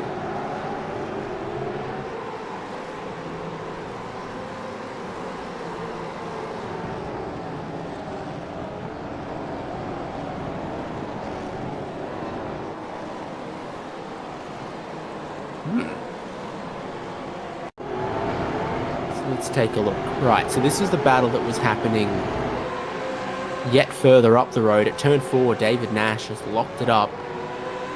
And then you had Whiting versus Vandermeulen. We arrive 3 wide, almost down here. Whiting's like, I need to get down the inside, but he locks up, misses the corner big time. You missed that far, he got a slow down penalty. It actually really cost him to extend the track limits that far. But there's still 17 laps to go for these guys on tyres that are looking really, really second-hand now. Yeah, I mean, it's surprising me that they're pushing on as much as what they are. Don't get me wrong, excellent entertainment for us and all of our viewers tonight, but you said it, 17 to go. That's still a very long way in this one, and we're all battling for sheep stations out there, and Michael Whiting is just coming to the pits as well. So interesting to see how this all shakes out, but I have a funny feeling with 5 or 6 to go in this one, we're going to see some very second-hand tyres that are being wrestled around this track, just trying to survive the rest of this race.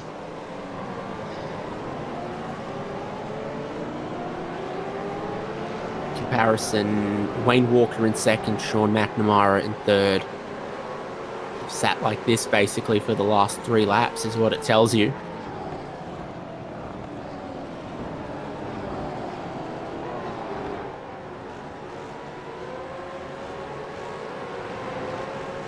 So I don't see any brake lights there as they go through 9. Then you get to the top of the hill here, double apex, tightens, turns 10 and 11.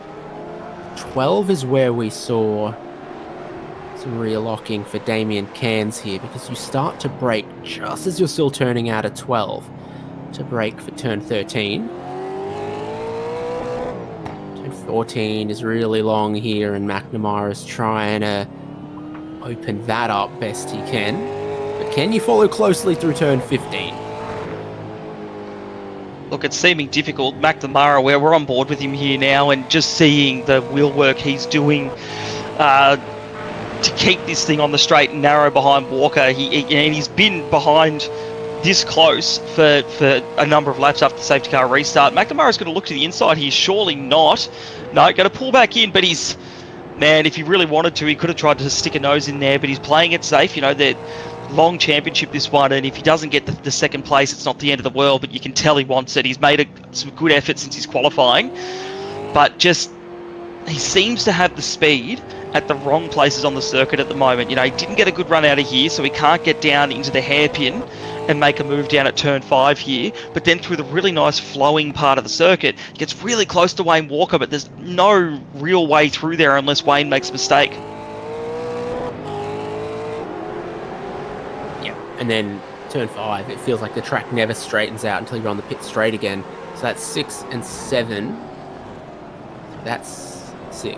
Yeah, and that's 8. And then between all of the sharp corners here, they just go and stick another sort of sweeping one, like bottom of the hill here. And then just a curved braking zone into turn 11. And another sweeping one at the bottom of the hill at 12.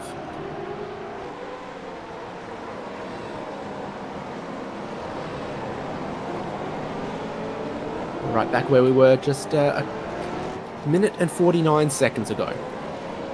Oh, that went by pretty quickly.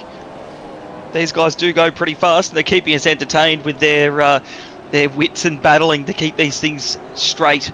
And, you know, David, you said when you were talking about how someone's cutting down a tree back there. Oh, yeah, it's wiggling away in the background of that shot, wasn't it? My, oh my, that tree is not going to last the next storm, that's for sure. So don't park your car underneath that one.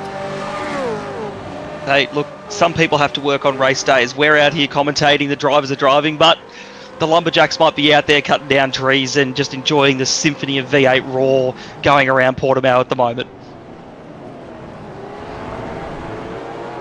Burridge a tiny bit wide at 3, but it's all about getting back to the line through 4 that you want. Burridge has a bit of a slide point, and I reckon we'll think he's got a chance here. I think he at least stands a chance. So he looks, but he doesn't outbrake Burridge, but again he's looking for a mistake once again. We're in behind Logsdale and Latter and Michael Stewart. That's the group 4th through 10th. Travis Hunt and Jeff Thomas completing the fringe of the top 10, just ahead of Logan Barnett for the moment.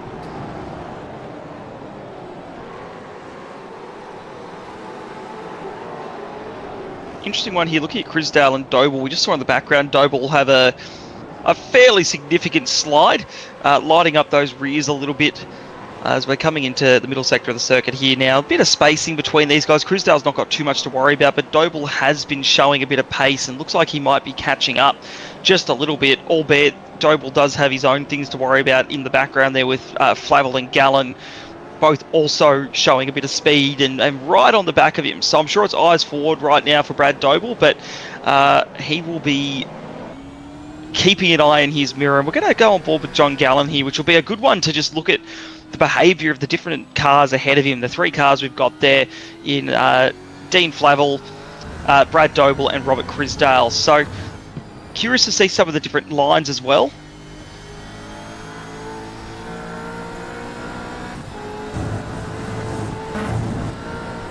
sounds like we're going to go on board here with John as well with his zoom camera. Looking pretty relaxed for a guy who's staring down a bit of a battle. Already up +6 on the race, so he's a good effort there. A couple of different lines heading down into turn 1. Makes up a bit of time on Dean Flavel. Not going to make a move though, albeit he's certainly got a good run through turns 1 and 2. Got everything a man needs to be happy. A sim rig, a Jägermeister liveried motorbike, and a dryer. And things are not going well for Dean Flavel. I bet that heart rate is up again because John Gallen has way better drive through turn 3, through turn 4. He's breaking down the inside at turn 5 where he absolutely nails it. And that's John Gallen up into 14th. Yeah, pretty textbook move there. David, you've been talking about it all night. The ability to get the drive off of turn 4, get the run into turn 5, and then shoot it down there. And despite that battling, Dino, about where we've seen it for most of this race. Still quite high, but has clearly been involved in some heavy-duty battling across the course of this one. So Dino will keep on fighting there and earning more and more of his elected treats for the evening. But John Gallen is through and now +7 on the night. So really working his way through. And again, after having a couple of tougher races earlier in this season, so he'll be looking to have a solid one like he is right now. That'll get him a good points haul and continue to push him further up in the championship.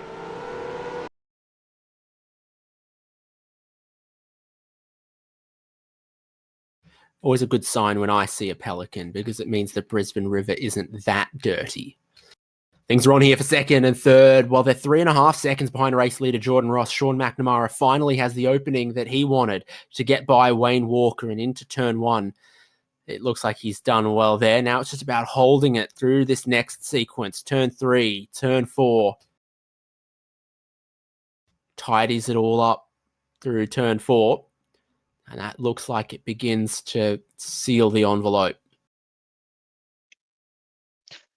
It's been a move that's been on the cards since the safety car restart, and now McNamara has got it done. And the question is going to be, well, does Walker have anything in the tank after defending and fighting these last few laps?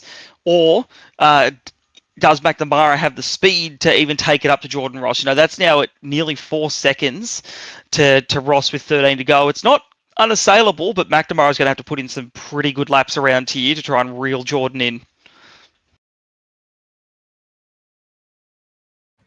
And through the twisty middle sector, McNamara has gapped him. Wayne Walker beginning to struggle. We've got a long way to go on these tyres as well. Surely the drop-off's not far enough that you make a third stop, but it's a consideration for everyone right now. Exactly how tough the tyres are going to be. Michael Stewart is in 4th, racing in VR.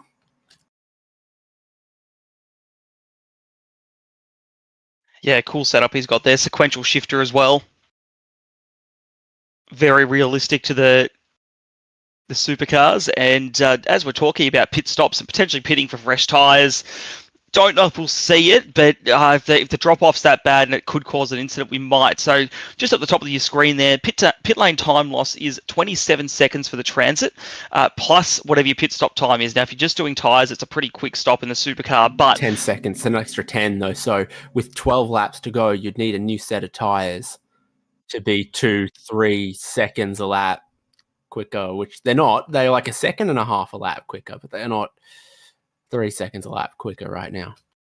You'd expect, could you not expect, but some people, if there was another safety car, might gamble with that because the fuel would tighten up a bit to negate some of the time they'd lose. But I think in this green flag racing situation, anyone who's in a good position would rather deal with the tyres falling away on them a little bit than, risk losing that much time. And really they can't, as you said, David, they just can't make that time back up with what'll be 11 laps to go next time round. I wouldn't imagine anyway, but stranger things have happened in motorsport as well. It's just a question of how far can they fall as far as lap time. Mark Poynton, for example, has just done a 1 minute 50 flat, which is 1.6 seconds slower than his PB. I got a faster PB. Travis Hunt is just behind him though. and this is the sort of stuff that also eats through the tires, is if you're trying to battle like this way.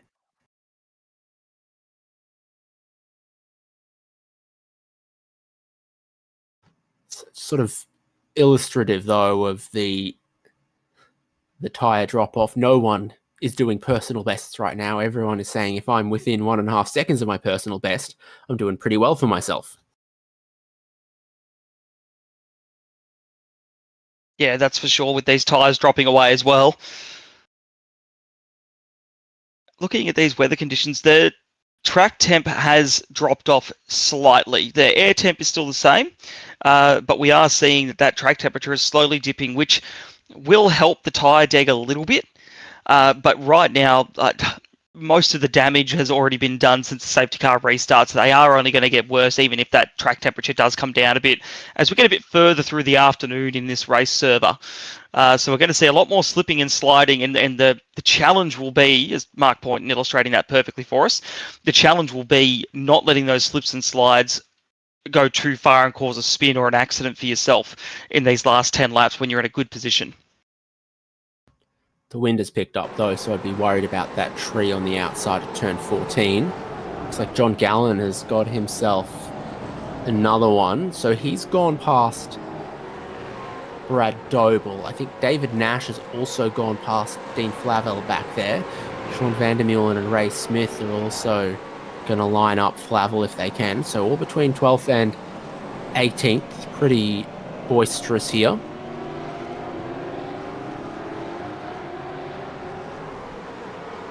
Yeah, lots still to play for with some guys who have really made up some good positions this race and will be looking to make up more while they still can. And John Gallen is one of those guys, and through on Brad Doble now as well. So he's got some real nice late race pace at the moment. So we'll certainly set his sights on Crisdale to make that what is now +8 on his starting position. If he can get to Crisdale, that's +9. That is a good night out in V8 Vets, getting up 9 positions on your starting. So already pulling away from Doble. Gallen seems to be our tyre whisperer here tonight, because he's just managing to eke some speed out of this that a lot of the other guys around him seem to be lacking at the moment. So there's Vandermeulen. Now for a new segment I'm calling David Haynes's Who's Quick Right Now. Wayne Sanderson, not bad, a 155. Vandermeulen has a bit of a lock-up looking at the Dino. That's going to put him offline for 4th. Ray Smith still thinks, can I shove my nose there? It's something that Vandermeulen needs to cover off, and costs both of them a little bit of time and lets Steve Flavel off the hook. Yes. Sean Vandermeulen. A couple of helmets in the display case, mainly for motocross, I'm going to guess. I don't know much about motorcycle helmets. Me either, but I'd agree. They look motocross-ish. The top one could even be BMX, I'll be honest. If you're doing real serious or MTB stuff. Anything with a bit of speed behind it. Yeah, very true. Cool. He gets to display them there for us. Well, one day we'll have to ask the question of him. Find out once and for all.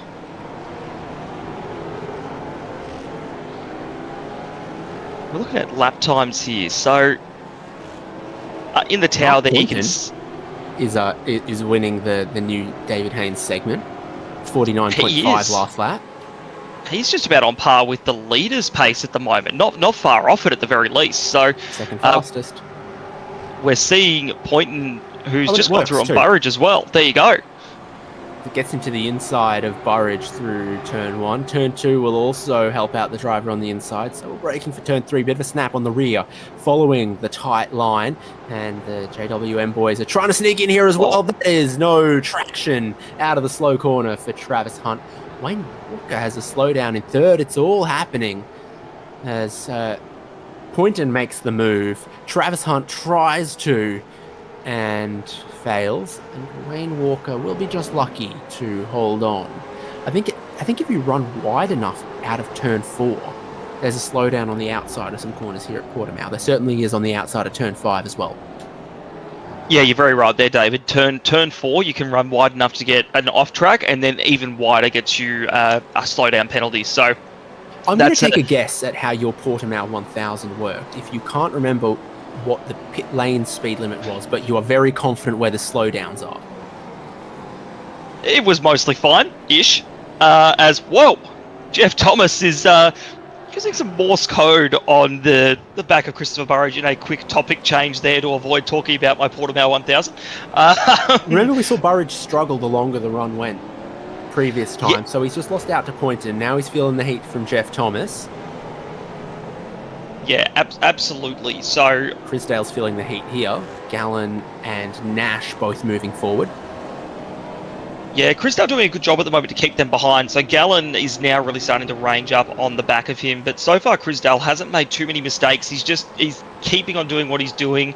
Mind you, when you look at those lap times there, the 3 guys behind him are all 6/10 faster on that last lap as we come around to complete another one here. So there's definitely some speed in the pack behind him. There you go, Gallen about on pace there. Nash is going to go for a move here on Gallen into turn 1. Nope. Pulled out of it there. Looked like he was going to throw it down the inside, but elected not to. But definitely Nash has got some pace, that's for sure. So turn 3 here, Nash down the inside. Gallen, can he hang on to it around the outside? He'll have the inside for turn 4 here. Yep, they're still side by side. Nash might get this done around the outside at turn 4. That's impressive. Brad Doble also gets a good run, so he's now around the outside of John Gallen heading downhill. Is it one grippy line through there? I think it is, with the accumulation of marbles. Everyone's on their 3rd set of tyres, so they've discarded rubber off the 1st, 2nd, and now 3rd sets. This abrasive racetrack.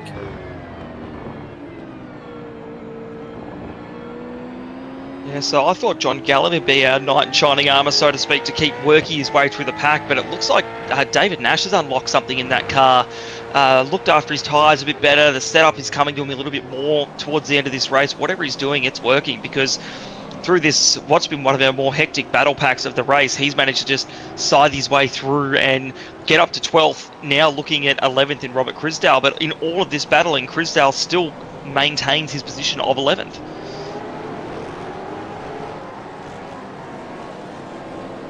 Yeah, Ken Latta has a really good lap. David Nash, as you say, is doing well in this phase of the race. Luke Allman, not bad last lap either, for where he runs in 20th with about a 150 flat. So, things could get interesting 3rd, 4th, and 5th if Walker has another slowdown or some such, and Michael Stewart and Ken Latta close in as well. A look at Allman. And so the 150 flat of a lap ago becomes a 150.4 this lap as he closes in on Gary Buckland and Wayne Sanderson. Yeah, it looks like Allman's doing some of his best work of the night with some of these laps. So he's really firing on all cylinders at the moment.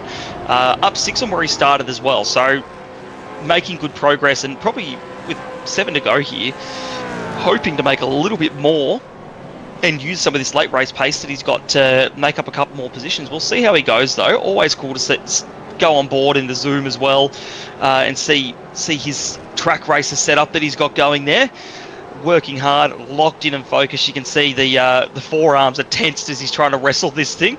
And he'll go through the right-hander here. Was this turn 8, was it, David? I'm getting that correct.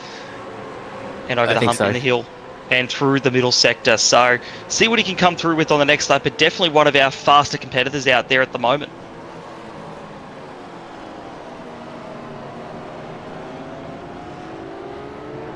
Wait, 3 corners to see. We haven't immediately jinxed him.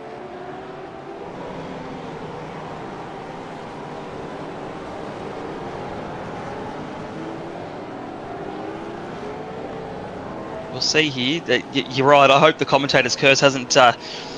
We've gotten away with not giving a curse out to anyone. So hopefully we haven't done Luke Allman in. But now we're looking at the battle for 4th.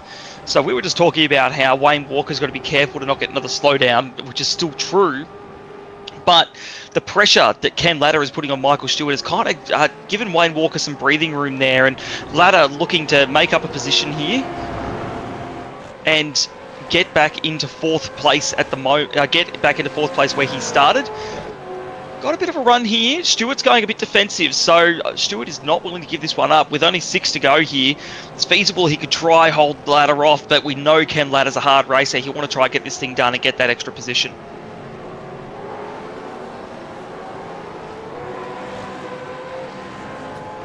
Oh, now, here's some drivers that have not had Portimao go their own way. Christian Smart, 21st. Travis Hunt, 22nd. Take a look. Christian Smart. Man, does he have Travis Hunt trying to grill his fish?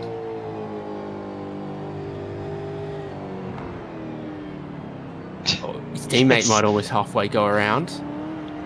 Jeff Thomas just had a big lock-up. Things have been interesting for that team. Both cars were inside of the top 10. Jeff Thomas remains in 8th. Has gotten by Burridge. Burridge still struggling on the long run. Yeah, good point there. It's he'd done pretty well. Burridge had done pretty well despite his struggles to maintain that position. But I think at some stage the slipping and sliding and locking of brakes, you do offer too many opportunities. So speaking of opportunities, David gnashing of teeth.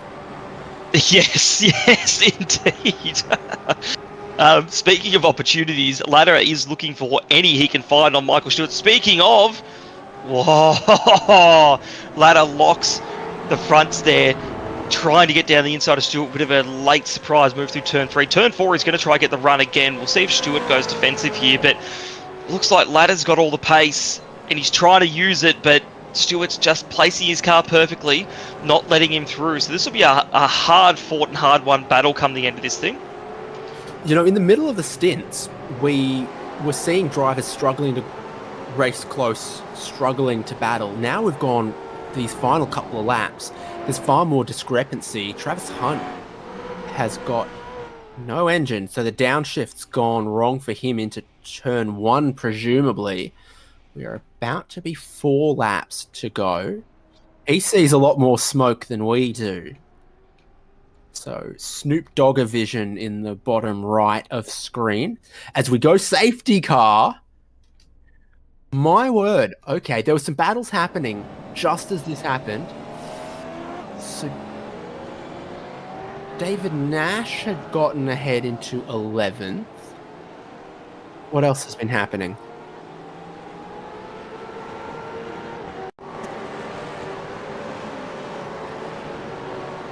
Sean McNamara had a problem from 2nd place, in deep, locked up the rear just before the safety car. Wayne Walker sneaks back through into 2nd place. I reckon from outside of the top 20, I'd pit right now. What are you doing, virtual driver Brock Cadday? Well, as virtual driver Brock Cadday, I'm doing it. I think that at this point in time, you're at that point. We talked about that crossover point where the lap's slow enough that you weren't putting on a new set of boots. Now, if you're in that safety car, but Burridge and Poynton are not acting like he heard safety car. They're still battling out there, and the safety car is in the in-game chat. It is out on circuit. These guys are coming around now to pick it up. They've actually nearly come together there, racing to the back of the pack. So that was pretty intense there. We've got a couple other guys in the background really still pushing on here, coming to the back of the safety car line. But I think I'm with you, David. I think you jump into the pits. There you go. We're seeing a couple. Get some fresh tyres on if you're outside that top 20, because you don't have a lot to lose, but potentially a lot to gain on fresh tyres at the back of this pack to pick off a few with a couple of laps to go.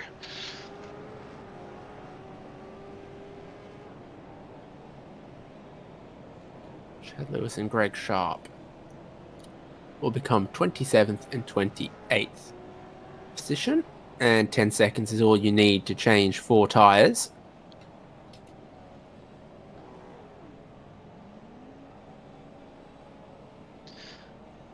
So Greg Sharp and Chad Lewis will come out of the pits together as they went in together, and they'll circle around to the back of the field now. albeit not too far back on where they came in either. So this is where that risk is worth taking, particularly if we see a bit of carnage on the race restart, which a couple of laps to go on old tyres. I'm predicting a bit of carnage as some of our drivers go for last lap dashes to try and get an extra position out of this one.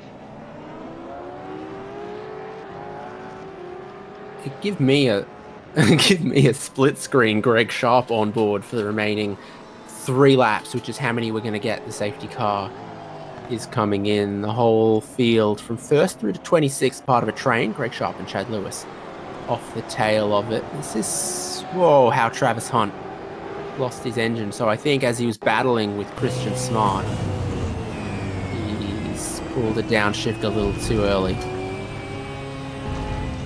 Yeah, easy to do in these cars, but devastating when you do. Safety car's in, and no time is being wasted by Jordan Ross. He's like, I'm out of here. I'm going to pull that gap on Wayne Walker again. Sean McNamara looking to atone for earlier mistakes. Has a good restart. Behind them, 45th is Michael Stewart and Ken Latta, and McNamara immediately having a look. Everyone's tyres will have cooled off, which will have brought at least a little bit of life back into them. But for these drivers up front here, they are 20 laps old. Greg Sharp and Chad Lewis didn't catch the tail of the safety car train. That is going to scupper some of their plans. Ken Latta trying to go round the outside of Michael Stewart for 4th. Logan Barnett trying to get down the inside of Burridge, who loses it. And he's round. And round something severe into the Armco on the inside of the track there. So really disappointing for Burridge there. He had a great night out in the top 10 all night long. And it looks like we're hearing Barnett might get an incident point penalty off the back of that as well. And it is showing he has got an in-game penalty. So that one there, unfortunate for both drivers. As Barnett has a big slide there, pushing the turn 8 and into the middle sector, the flowing middle sector of this one. Still struggling as drivers behind are trying to find a way through. Hill turns 10 and 11. Robert Crisdale on the defense. David Nash might lose out one of the spots he'd fought so hard to gain. John Gallen will have a little bit of tyre temperature back on his side. Doble, Dean Flavel behind them. Sean Vandermeulen, driver that can still yet pick up a couple more spots. Him and Wayne Sanderson and Gary Buckland alike. Sanderson's got another spot or two. The Allman's up into 19th. Based on Travis Hunt dropping down, and then I think some of the other drivers that went for pit stops so quickly. Another lap comes around to give us 2 to go. Jordan Ross leading on 1.2 seconds. Wayne Walker seems to have stabilised in his 3rd position, and second position, if anything. McNamara is under a little bit of pressure from Michael Stewart. Yeah, I'd expected McNamara to be a little bit closer to Walker, so Walker's really done a great job here getting that position, taking advantage of McNamara's mistake there. Safety car came at a perfect time, and now he can sail off into the distance. And as you said, we noticed before, the Stewart and McNamara at the start of the race were battling pretty hard, so it wouldn't surprise me if Stewart wants to go for an opportunity here if it's presented to him. But he's also got to worry about Ken Latta behind, who was all over the back of Stewart before this safety car, and that fact has not changed.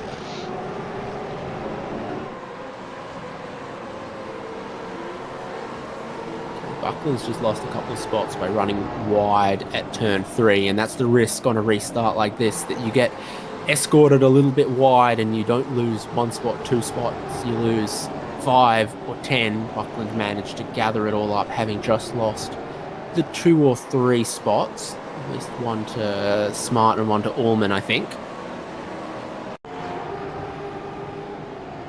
Already a little bit wide and being attacked. There goes Allman and Smart. Yeah, once you get down on those marbles at this stage of the race, it just feels like you're driving on ice. As David Nash has been black flagged, but it looks like we've got a bit more drama here. It's the whole John Gallen group. David Nash, you're right, might have also gone over those incident points. Sean Vandermeulen buying in here. As I think Brad Doble, he was trying to make a move. He was making the move on Buckland when all of that happened. There's a bit of damage on... fair bit of damage actually on the front of his car now I look. There's Nash going to pit lane for the penalty. Now we're 3 wide in a sandwich. What's going on here? Doble's missing a whole lot of speed. It's like he was trying to redress almost, but he was just lacking straight line speed. 3 wide to the pinch point at turn 1.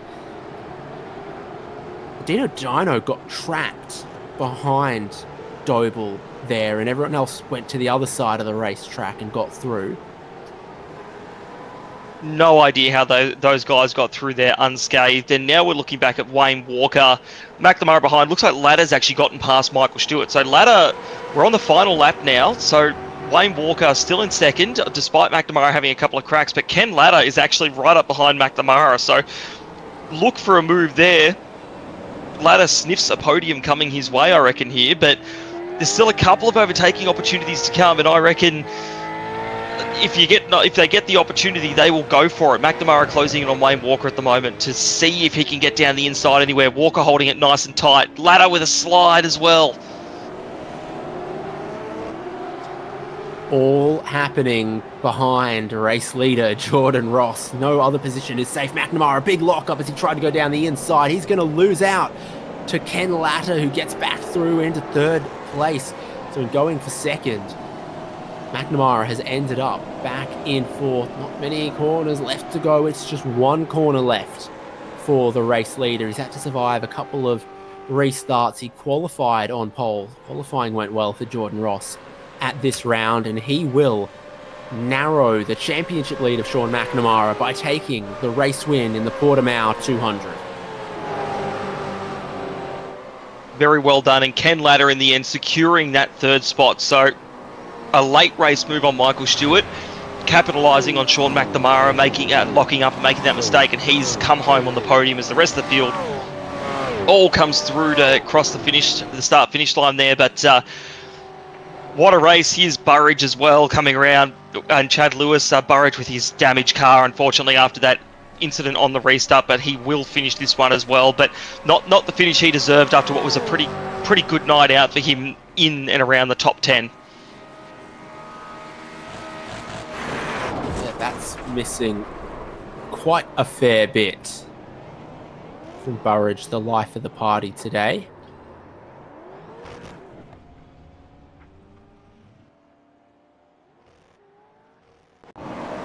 So there's so much happening at the end there. Here's David Nash. It's a lock up and a slide in front. So then John Gallen gets down the inside. There's just a little tap between them as Nash comes back. That's where the damage ends up on the nose for Doble, I think. I think Gallen looks to redress this, but again, that's cork in the bottle stuff. So close here. Even if he doesn't, it's a cork in the bottle effect in this battle pack. And then we saw that somehow Doble lost a lot of straight line speed from that. So going down straight here, Dean Flavel, I think, is in behind there. And he's like, can I go to the left-hand side here? Wait, no, that lane's closed. I've got to check up. Everyone else is freight training on the other side. Luke Allman, Christian Smart trying to come through. And Christian Smart does. So that's part of what took place there on the penultimate lap and heading to the white flag as Nash got a penalty and Doble ended up with a lot of damage, and there might still be some penalties to come out of that as race control review. It's a gorgeous afternoon except for that one tree that's being cut down. We'll look at the results. Jordan Ross, dominant at all phases of the race, 2.8 seconds clear of Wayne Walker. Ken Latter getting onto the podium at the expense of Sean McNamara. Michael Stewart in fifth, then Dean Logsdale, Jeff Thomas, Mark Poynton, Robert Crisdale, and John Gallen into the top 10 late on. Sean Vandermeulen worked his way back to 11th. Ray Smith up into 12th. Wayne Sanderson, 18 positions gained to 13th. Luke Allman, 12 spots gained to 14th. Christian Smart, 12 spots gained to 15th. Very interesting sequence of drivers there with Gary Buckland in 16th. Dean Flavel 17th, Stacey Boyd 18th, Hillel Cesar up into 19th after starting right towards the tail of the field and maybe even from the pit lane. And Brian Minogue, tiny bit anonymous, 8 positions gained into that top 20. If you keep your nose clean, both figuratively and literally, some positions and some points can come your way. Stephen Kennedy across the line, 21st. Brad Doble, 22nd there with that damage. Matt Brunt up into 23rd. Greg Sharp, 24th. Christopher Burridge there, no nose, 25th. Chad Lewis, 26th. David Nash, 27th after the drive-through. Logan Barnett, 28th. Travis Hunt, 5 laps down after blowing his motor. Similar for Damien Cairns. So I think if you're more than 11 laps down, you are not a classified finisher based on doing percentages in my head. So that also means not a classified finish for Michael Whiting, Chris Miller, Andrew Rushworth, Lorne McKee, Jamie McKnight, or Darren Goosey. For a new track where the barriers are so far away, that was a pretty damaging race. Yeah, absolutely. I think the intensity was high out there tonight, and despite the fact the barriers are far away, somehow guys managed to find them through tech issues or just really hard battling out there. And there are definitely some bruised cars as well that came from some pretty full-on incidents. So it was on for young and old, particularly in that mid-pack. You mentioned that interesting pack of drivers. So I wouldn't expect anything less from a V8 Vets race. It's always intense, but Portobello turned it on tonight. To our podium, before they go and jump in the pit lane swimming pool, third place was Ken Latter. Third place, pretty exciting with a late restart, no doubt. Yeah, well, I was sort of spewing that the safety car came. Stuart and I were having a really mad battle, but I guess it just sort of opened it up for a bit of action for the last lap or so. Because the first safety car had you guys looking for a pretty long final stint. How did you feel the tyre wear? Because just looking at the numbers, it seemed like a pretty tyre-eating racetrack. I just had to sort of change my approach to the way I was driving the track, braking a little bit earlier, just making sure I was conserving tyres for the stint, managing the brakes from when that went from a heavy load to a lighter fuel load, and just keeping that in mind through the whole stint. And I think that managed to look after the tyres quite well through that, because I think it was like 20 laps, wasn't it? 22 laps. 22 once you subtract 1 lap behind the safety car from the number that I see, yeah.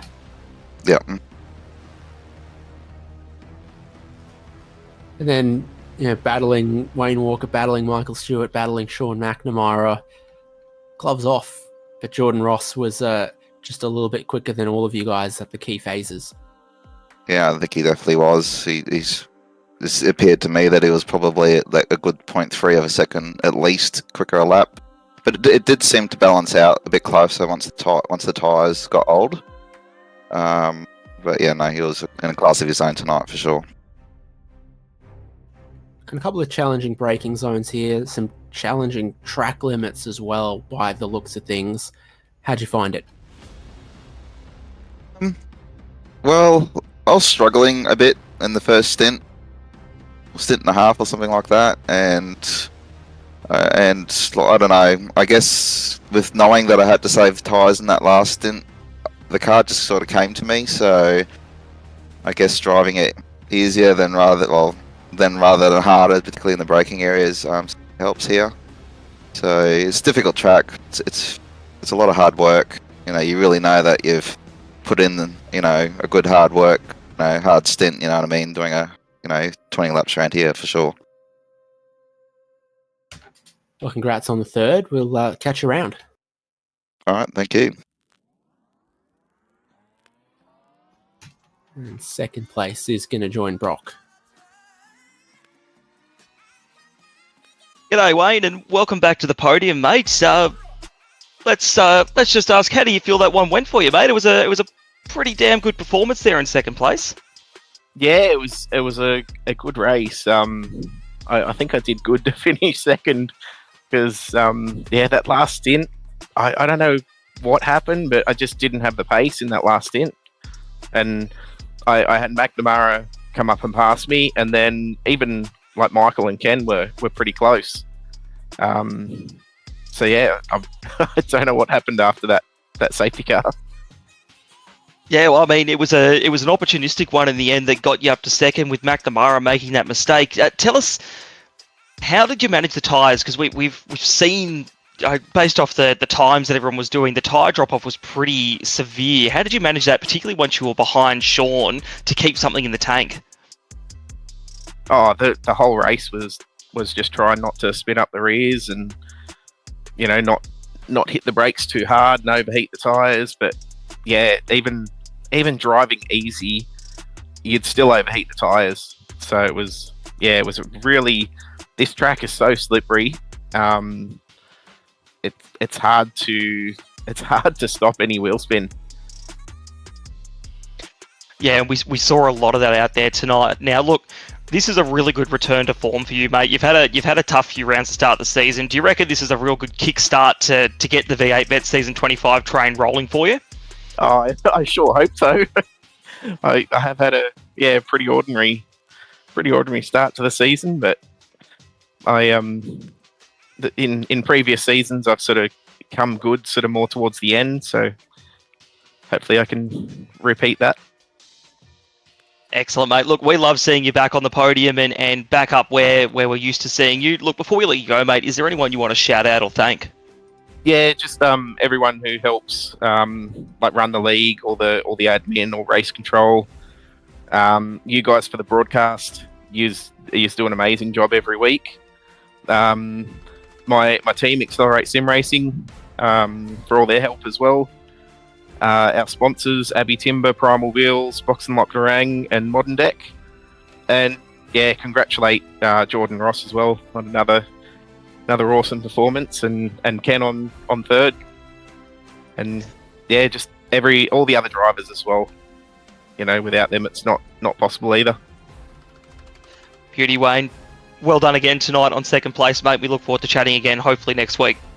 Thank you. And now, David, I'll bring in our race winner, Jordan Ross. Please do. He joins us. Jordan Ross, you've got your pace and your mojo, pole to the win after 2 safety car restarts as well. Yeah, that was a new track for me, and put a couple of laps in this week, and yeah, was able to manage a tyre there. And yeah, the last safety car I wasn't expecting. I probably used my tyres up a little bit too much, and I was a little bit worried on that last restart I wouldn't have any rears, but I was able to get away from the guys because they were battling behind. So good race. Yeah, fantastic. And then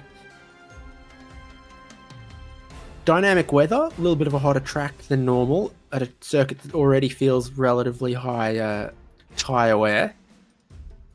I was saying, when you got that new set of tyres at the first stop, watch for a new fastest lap of the race, and boom, along it came, and you held it for 1.8 seconds before Wayne took it back from you. Yeah, actually, you got to be careful to not try and go so fast on your first 1 or 2 laps, otherwise you pay for it at the end of the stint. So yeah, probably can go a little bit faster if you wanted to, but you just really got to make the car, come off the corner square and not slide it and all that sort of stuff. The car was really sensitive to sliding on this track, not so much deg. I didn't have like crazy deg, but I did have like when you got a slide or whatever, it was like you couldn't drive the car, so you just had to try and drive it as square as you could.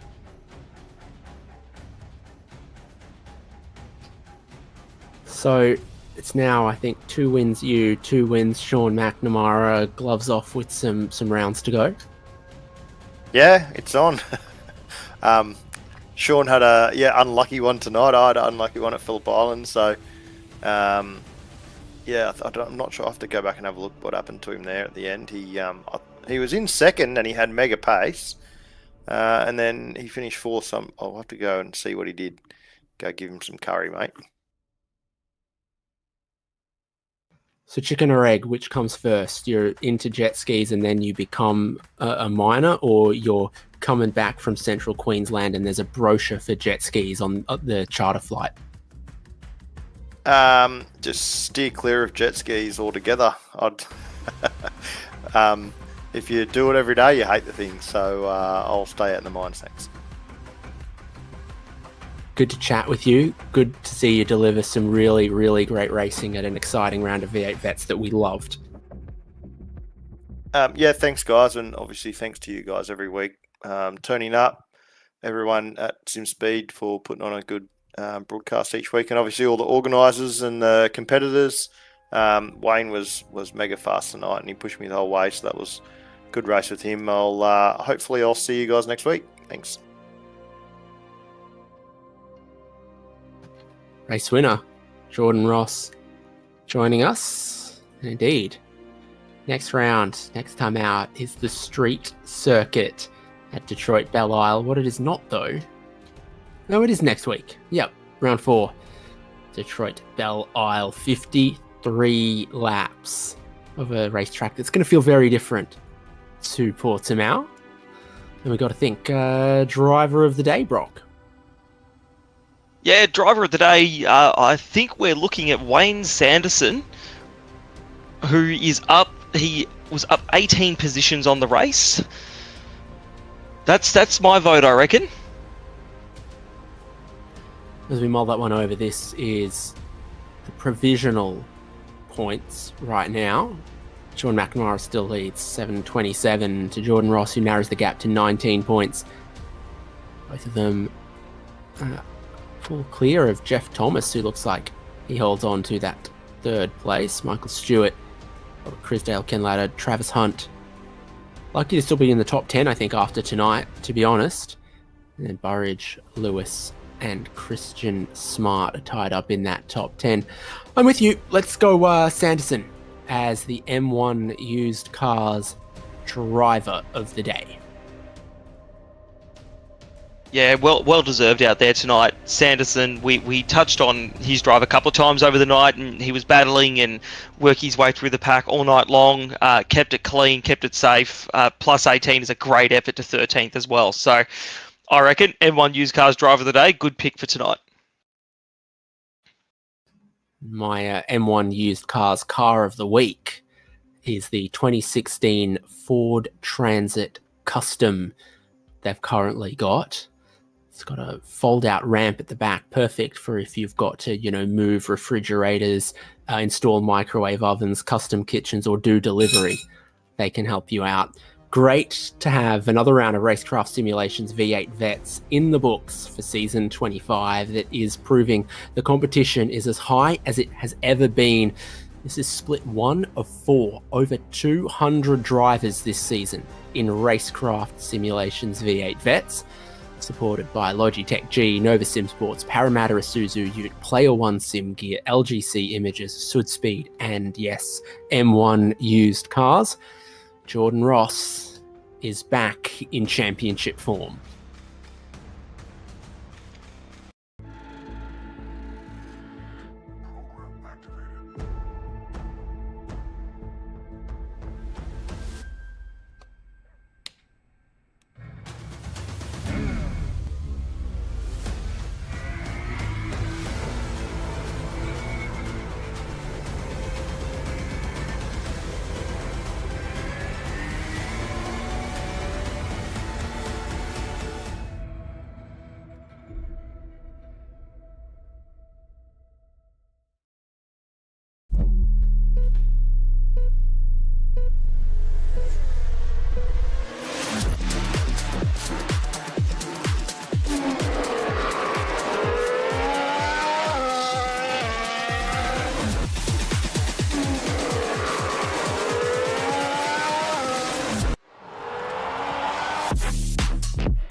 Racing isn't easy, but experiencing it is.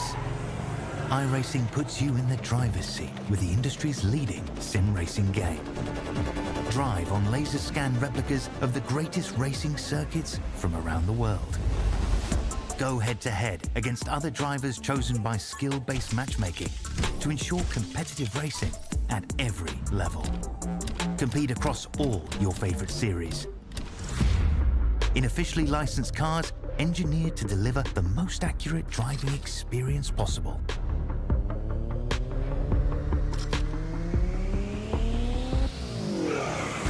Join a race or host your own with players from across the globe. Race against the computer or in a league with friends. Feel the thrill behind the wheel. Visit iRacing.com.